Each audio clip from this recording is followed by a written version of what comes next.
PM Kisan Samman નિધિના આજના કાર્યક્રમમાં આપણી સૌની સાથે વર્ચ્યુઅલ માધ્યમથી આપણું માર્ગદર્શન કરવા માટે આપણા સૌના લોકલાડીલા વડાપ્રધાન શ્રી નરેન્દ્રભાઈ મોદી સાહેબ જોડાવાના છે અને આજના આપણા ગુજરાતના કાર્યક્રમમાં મારી સાથે મંચ ઉપર ઉપસ્થિત મારા સાથી મંત્રી શ્રી જીતુભાઈ વાઘાણી, શ્રી રમેશભાઈ કટારા, ગાંધીનગર જિલ્લા પંચાયતના પ્રમુખ શ્રીમતી શિલ્પાબેન પટેલ, ગાંધીનગર મહાનગરપાલિકાના મેયર શ્રીમતી મીરાબેન પટેલ, અમારા સાથી ધારાસભ્ય શ્રી રીટાબેન પટેલ, ગાંધીનગર શહેર ભાજપ પ્રમુખ શ્રી આશીષ દવે, કૃષિ ખેડૂત કલ્યાણ અને સહકાર વિભાગના અધિક મુખ્ય સચિવ ડોક્ટર અંજુ શર્મા, જીએઆઈસીના મેનેજિંગ ડિરેક્ટર શ્રી વિજય ખરાડી, ઉપસ્થિત કલેક્ટર શ્રી, સર્વે અધિકારીગણ, આમંત્રિત સર્વે મહાનુભાવ, પ્રેસ મીડિયાના મિત્રો, સૌને મારા નમસ્કાર. આજે અન્નદાતાને આર્થિક આધાર આપતો આજનો આ કાર્યક્રમ આપણા વિશ્વ નેતા અને યશસ્વી વડાપ્રધાન શ્રી નરેન્દ્રભાઈ મોદી આજે તામિલનાડુના કોયમ્બતુરથી પીએમ કિસાન સન્માન નિધિ યોજનાનો 21મો હપ્તો રિલીઝ કરીને દેશના 9 કરોડ જેટલા ખેડૂતોને 18,000 કરોડ રૂપિયાથી વધુની સહાય આજે આપવાના છે. એક જ દિવસે 18,000 કરોડ રૂપિયા દરેક જણના જેને મળવા પાત્ર છે બધાના ખાતામાં આવી જવાના. એક જ ક્લિક હમણાં સાહેબ કરે એટલે આપણે ગુજરાતમાં આનો લાભ જે છે એ 968 કરોડ રૂપિયાથી વધુનો લાભ ગુજરાતને પણ મળવાનો છે. એટલે અહીંયા બધા ખેડૂત છે એમના ખાતામાં હમણાં આવી જશે ને કે નહીં આવે? આવી જાય છે ને? હા, તો આમ જોરથી બોલો કે હા આવી જાય છે. અને જેટલા નામ હોય એટલા બધાનો આવી જાય છે.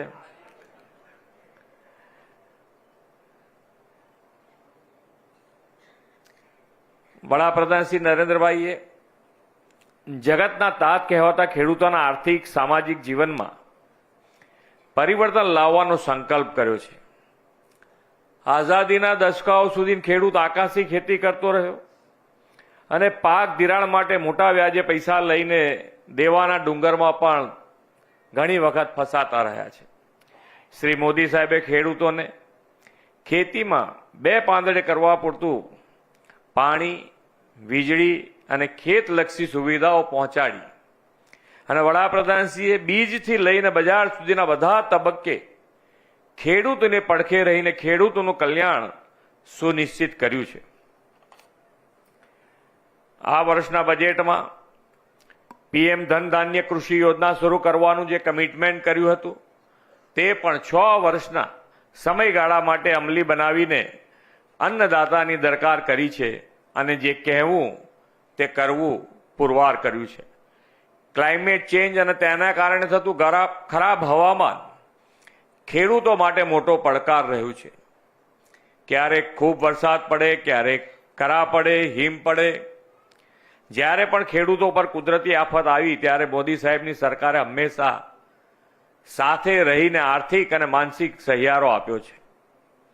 આપણા ત્યાં હમણાં જ અમારા મંત્રીશ્રી કહેતા હતા એ પ્રમાણે જે સાથ અને સહકાર આટલા મોટા પેકેજ 10,000 કરોડ રૂપિયાનું, 11,000 કરોડથી વધારાનું સહાય પેકેજ અને ખરીદી માટે 15,000 કરોડ રૂપિયા આ બંને આપી શક્યા એનું કારણ જે આપણે કહીએ છીએ ઘણી વખત ડબલ એન્જિન સરકાર, તો એ ડબલ એન્જિન સરકારનો આ મોટો ફાયદો જે હોય તો જ્યારે જ્યારે આવી મુશ્કેલી હોય ત્યારે વડાપ્રધાન શ્રી પણ એની અંદર ખૂબ જ સાવધાનીપૂર્વક વ્યવસ્થિત રીતે જે પણ તમારે કરવું પડે એ કરો, અમે તમારી સાથે છીએ અને એના કારણે આટલા મોટા પેકેજ આપણે આપી શકતા હોઈએ છીએ. એટલે ડબલ એન્જિન સરકારનો મોટો ફાયદો આ આપણા પેકેજ અને ખરીદી બંને સાથે મળીને થયો છે. અને વરસાદ ને બધું આપણે એમની દુરમદેશી છે કે ભાઈ આજે મુશ્કેલી છે, આવતીકાલે શું શું મુશ્કેલી પડવાની છે, એમાંથી કઈ રીતે બહાર નીકળી શકાય, એના ઉપાયો આજથી શરૂ કરવા. તો આ ક્લાઇમેટ ચેન્જ અને ક્લાઇમેટ ચેન્જના કારણે પડતી મુશ્કેલીઓ, એ બધી મુશ્કેલીમાંથી જો બહાર નીકળવું હોય તો કેવી રીતે નીકળી શકાય? તો અત્યારે તો આપણે ગ્રીન કવર એટલે કે વધારે ને વધારે વૃક્ષો વાવીએ એના માટેનો પ્રયત્ન કરવાનો છે. ને આના માટે આપણને બધાને એક પેડ માં કે નામ એટલે આપણે બધા જે દરેક જણ પોતપોતાના માતાના નામે એક ઝાડ ઉગાડે અને એ ઝાડ ઉગાડે તો આજે ગ્રીન કવર જેટલું વધશે એટલું આપણે આ ક્લાઇમેટ ચેન્જના જે કારણે જે વરસાદ પડવાની ઋતુઓ ચક્રમાં જે ફેરફારો થયા છે એના કારણે જે મુશ્કેલી પડે છે એમાંથી બહાર આપણે નીકળી શકીએ. સાથે સાથે આપણે પ્રાકૃતિક ખેતી અને પ્રાકૃતિક ખેતી પણ એની અંદર પણ ઉદ્દેશ માન્ય વડાપ્રધાનશ્રીનો એક જ છે કે આજે આપણે જે ખાઈ રહ્યા છીએ, જે રાસાયણિક ખાતરના કારણે આજે આપણી જમીનનું સ્વાસ્થ્ય પણ બગડે છે, સાથે સાથે એની અંદર ઉગતા અનાજના કારણે આપણું સ્વાસ્થ્ય પણ બગડી રહ્યું છે. અત્યારે આપણે ઘણા બધા કિસ્સાઓ એવા જોયા છે કે જેમાં નાની ઉંમરે ઘણા બધા રોગ, કેન્સરથી માંડીને હાર્ટ એટેકથી માંડીને ડાયાબિટીસથી માંડીને ઘણા બધા રોગ આપણને એક દશકો જેને કહેવાય એક દશકાથી પણ વધારે નાની ઉંમરના લોકોને થવા માંડે. બાકી અહીંયા બેઠેલા ઘણા બધા વડીલો છે એ લોકો 50-55 વર્ષ સુધી તો કોઈ જાતના ટેસ્ટ કરાવવાનું મગજમાંય નહોતું આવતું. આજે તમે જુઓ તો બધાને 40 વર્ષ થયા ના હોય, 35-40 વર્ષે બધા ટેસ્ટો કરાવવાનું ડોક્ટર એને સલાહ આપે. આ આખું આપણું ચક્ર જે છે એ બદલાયું છે ને એની અંદરથી બહાર નીકળવાનો પણ આપણને એક જ રસ્તો, અને એ રસ્તો છે પ્રાકૃતિક ખેતી તરફ આપણે વળવું જોઈએ. ધીમે ધીમે જઈએ પણ ચોક્કસ મગજમાં નાખવું જોઈએ. જ્યાં પ્રાકૃતિક ખેતી થઈ રહી છે ત્યાં જોવા જવું જોઈએ. એક પણ રૂપિયો નાખ્યા વગર ઓછામાં ઓછા ખર્ચે સારામાં સારી ઉપજ આ પ્રાકૃતિક ખેતીના કારણે થઈ રહી છે. અને આપણે વડાપ્રધાનશ્રીએ જે મુહિમ ઉપાડી છે એ મુહિમના અત્યારે આપણા રાજ્યપાલ પણ ખૂબ સારી રીતે આ મુહિમનો આખા ગુજરાતમાં વ્યાપ કરી રહ્યા છે. અને એના કારણે તમારે બધાએ જ્યાં જ્યાં પ્રાકૃતિક ખેતી જે ખેડૂતોએ અપનાવી છે ને એના લાભ એમને શું થયા છે એ તમારે અચૂક જોવા જોઈએ, જેથી કરીને તમે આજે નહીં તો આવતીકાલે પ્રાકૃતિક ખેતી તરફ આપણે વળવું પડશે.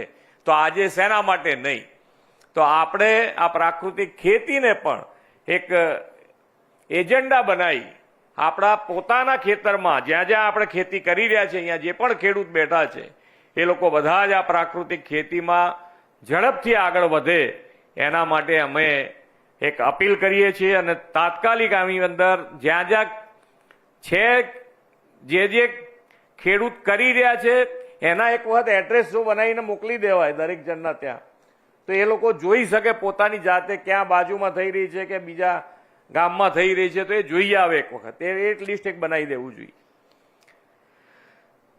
શ્રી મોદી સાહેબની કૃષિ હિતકારી નીતિ અને ખેડૂતો પ્રત્યેની સંવેદનાના કારણે આજે રાજ્યના લગભગ તમામ ખેડૂતોને આપણે દિવસે વીજળી આપવાનું જે માન્ય વડાપ્રધાનશ્રીએ શરૂ કરેલું, આજે લગભગ 98% દિવસે ખેડૂતોને દિવસે વીજળી મળતી થઈ ગઈ છે, 98%ની ઉપર.